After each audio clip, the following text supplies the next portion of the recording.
গণভোটে হ্যাঁ ভোট মানে তত্ত্বাবধায়ক সরকার ও নির্বাচন কমিশন গঠনে সরকার ও বিরোধী দল একসঙ্গে কাজ করবে। সরকার ইচ্ছামতো সংবিধান পরিবর্তন করতে পারবে না। গুরুত্বপূর্ণ পরিবর্তনের জন্য জনগণের সম্মতি নিতে হবে। এতে আরও বলা আছে, বিরোধী দল থেকে ডেপুটি স্পিকার ও সংসদের গুরুত্বপূর্ণ কমিটির সভাপতিরা নির্বাচিত হবেন। একজন ব্যক্তি সর্বোচ্চ 10 বছরের বেশি প্রধানমন্ত্রী থাকতে পারবেন না। বিচার ব্যবস্থা স্বাধীনভাবে কাজ করবে। সংসদে নারীদের প্রতিনিধিত্ব বাড়বে। ক্ষমতার ভারসাম্য রক্ষায় পার্লামেন্টে একটি উচ্চ কক্ষ গঠিত হবে। আপনার মৌলিক অধিকার আরও সুরক্ষিত হবে। রাষ্ট্রভাষা বাংলার পাশাপাশি অন্যান্য জাতিগোষ্ঠীর ভাষাও সাংবিধানিকভাবে স্বীকৃতি পাবে। দণ্ডপ্রাপ্ত অপরাধীকে রাষ্ট্রপতি ইচ্ছেমতো ক্ষমা করতে পারবেন না।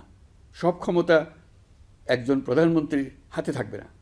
এবং এরকম আরও কিছু গুরুত্বপূর্ণ প্রস্তাব এর মধ্যে রয়েছে।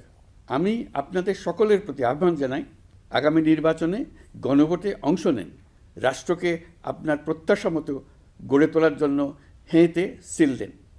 নতুন বাংলাদেশ গড়ার চাবি এখন আপনার হাতে।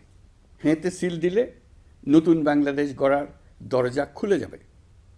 হ্যাঁতে আপনি নিজে সিল দেন, আপনার পরিচিত সবাইকে সিল দিতে উদ্বুদ্ধ করুন এবং তাদেরকে ভোট কেন্দ্রে নিয়ে আসুন। দেশ পাল্টে দিন।